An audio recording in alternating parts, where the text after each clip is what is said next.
Welcome back to the FM Llama and Border Adventures, the save where we've loaded Germany and all the countries she shares a border with down to their lowest playable division, and it's the start of Season 5, Season 3 with Toulon. In this episode, we're going to talk you through a pretty hectic transfer window. We're going to have a look at how close we came to leaving the club, and we're going to play the first fixture of the 2023 season against Cologne.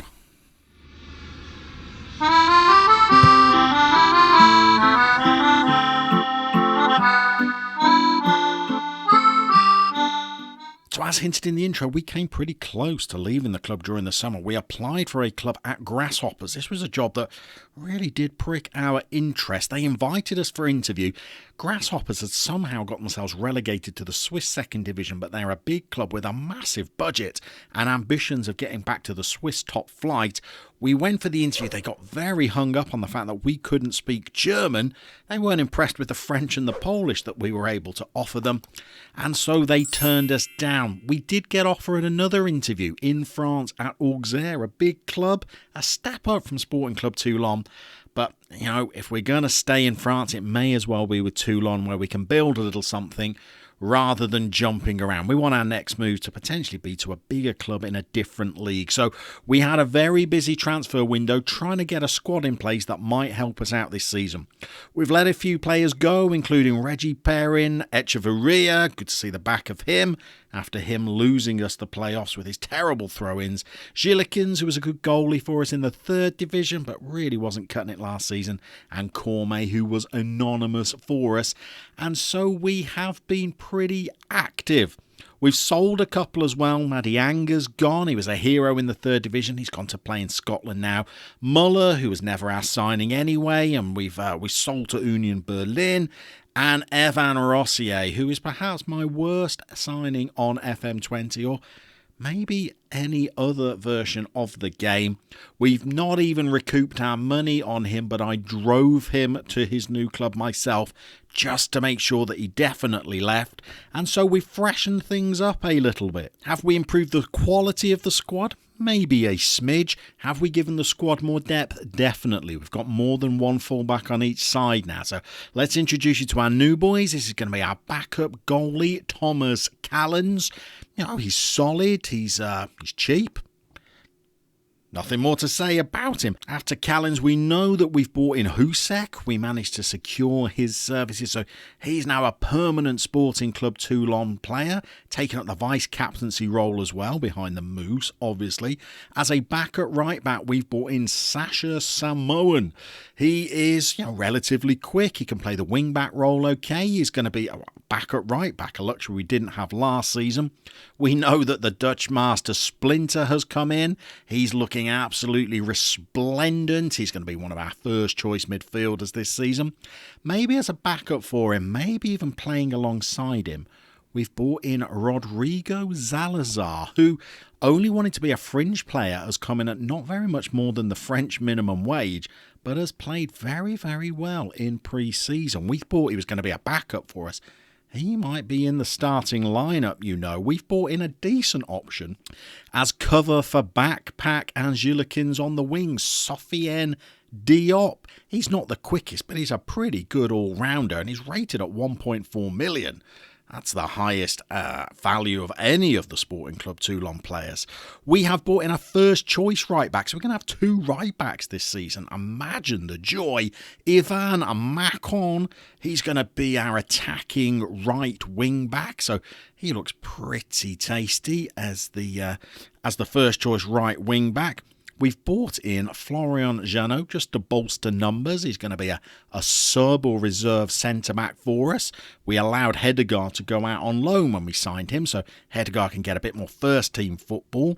We have bought in a first-choice centre-back on loan from Juventus, no less. We don't like his last name, but beggars cannot be choosers. So this is Carlo. He is going to be a pretty good signing, I think. Good personality, two-footed.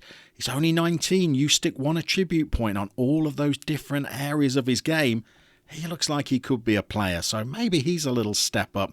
We've got a first-choice goalie now because we've lost Muller and Gillikins. Callens is going to be the backup goalie. Clement Dujouet is going to be the first choice. Coming in on loan from Napoli, he's worth £2 million. We're paying quite a hefty whack of his wages, but worth it to have somebody between the sticks who maybe is a little bit more secure.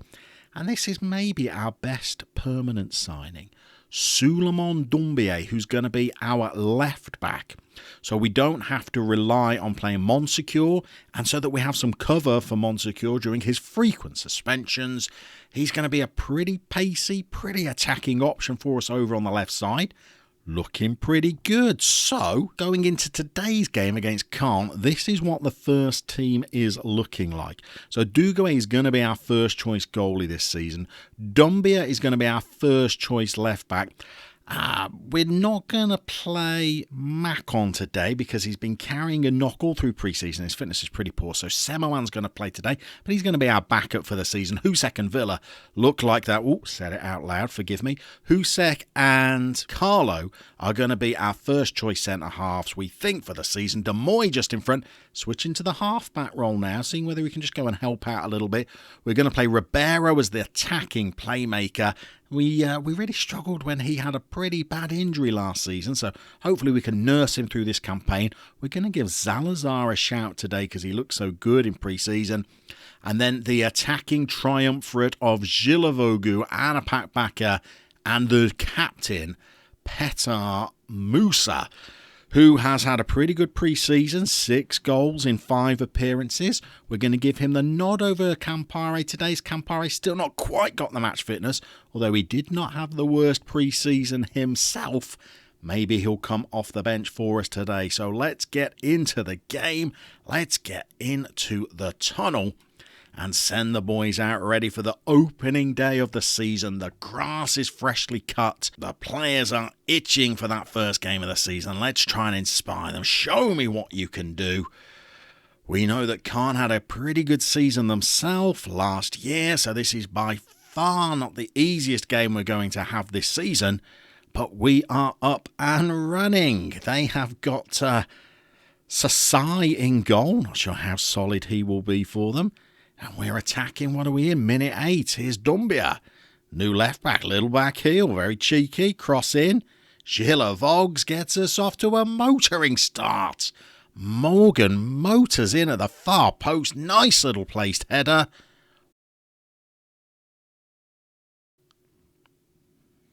Well, that was a good start to the season. What are we expecting out of this season? Brutally honest, I'm not sure we're expecting an awful lot more than last season. We sneaked in the playoffs last year. Personally, I'm thinking that's as good as we can do this year. We'll show you the budgets for the teams that are in this league after the game. It's worse than it was last year. If we get in the playoffs again, I think we've done well. Can we get one of the 2 automatic spots? Not likely, I would say. But here we go on the attack again. There's Semayoun. There's the master.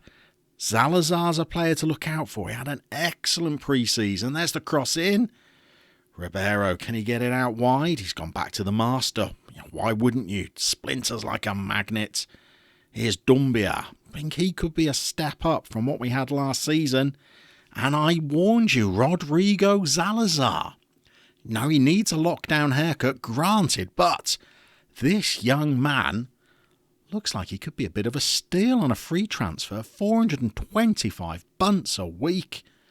I think he could be a player. Going to rotate him with Aranat, but he looks like he is equal to Aranat when it comes to long-range strikes. 16 minutes, 2-0. Here we go again.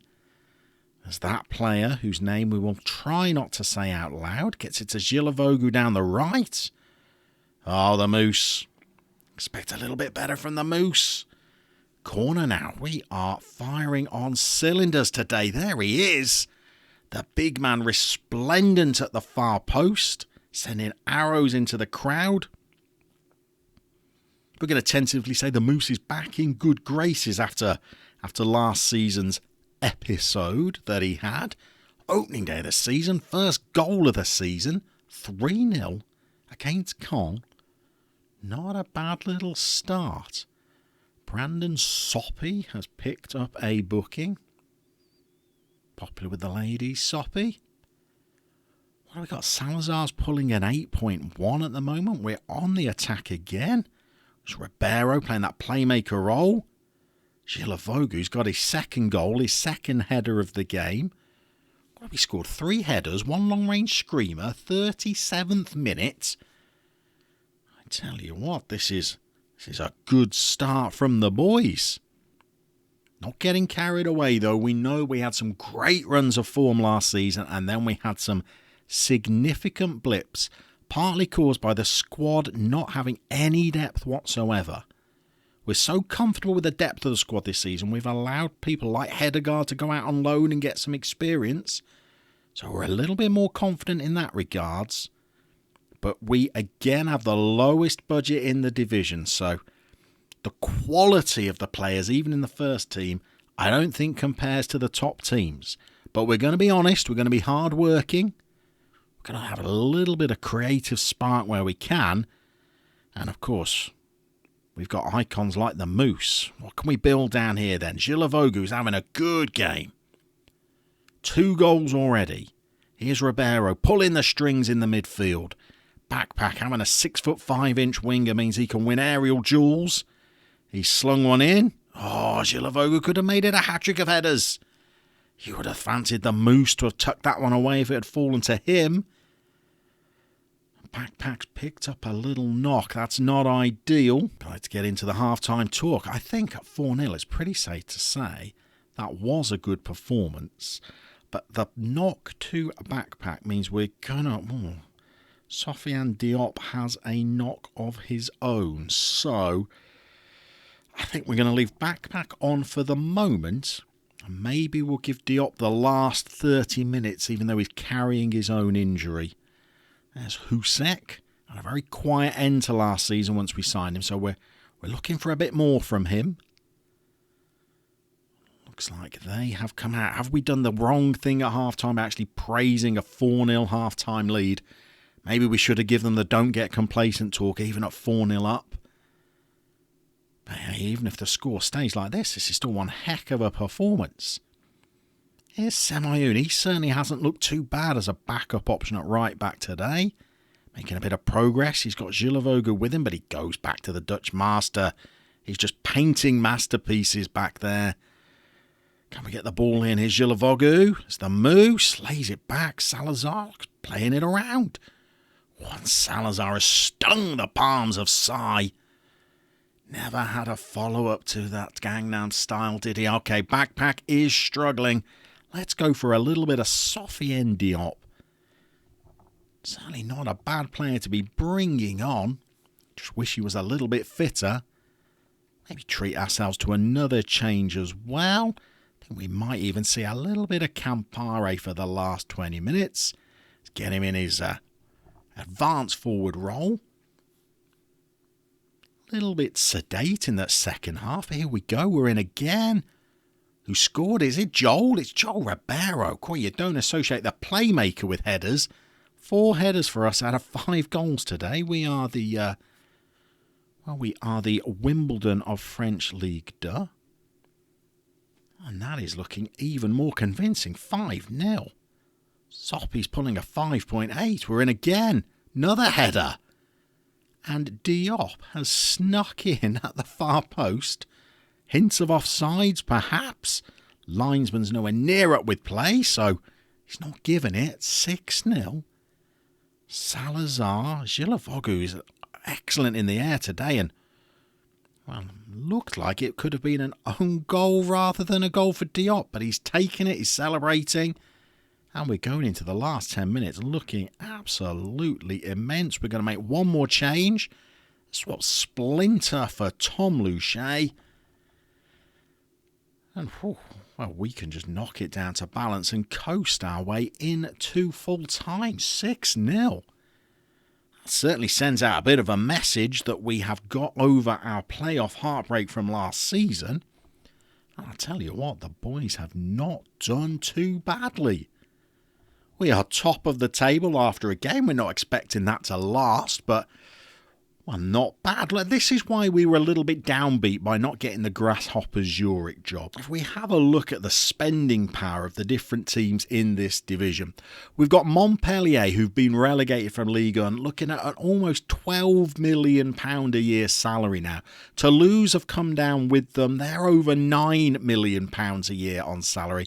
Auxerre is the interview we turned down. They're at £6 million.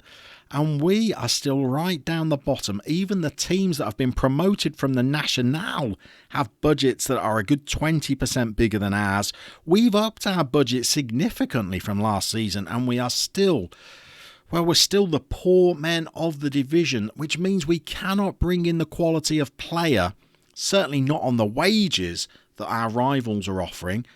But 6-0 on the opening day of the season, maybe we've managed to pick up a gem or two. Certainly think Doumbia is going to be a step up for us at left back. I think that Macon, when he's fit, is going to be better than Echeverria. Villa on loan, he looks like he could be a good centre-half. I reckon we got a better goalie than last season, certainly marginally better than we had last year. And, well, Salazar, not much of expected of a player who's only come in as a fringe member of the squad, but if he scores more goals like he did in that last game, hey, he could get himself a good run in the team. So there we go, that's another episode of Border Adventures done. And let's be brutally honest, I think that went a little bit better than any of us were thinking. We've got some tough games. We've got the two relegated teams coming up next, Toulouse and Montpellier. And the tough run looks like it continues. Games against Lorient, Niort embarrassed us last season, Nancy finished third in the table last year. Auxerre, we turned down an interview with. Big clubs, big budgets, star-studded sides. But hey, 6-0 on the opening day of the season, not a bad start. If you've liked that episode, why not show it by giving it the thumbs up below? And after this video is finished, why not check out the description below for links to other new Football Manager 2020 YouTube channels that are producing some excellent content. We're going to see you very soon as we carry on the Border Adventures.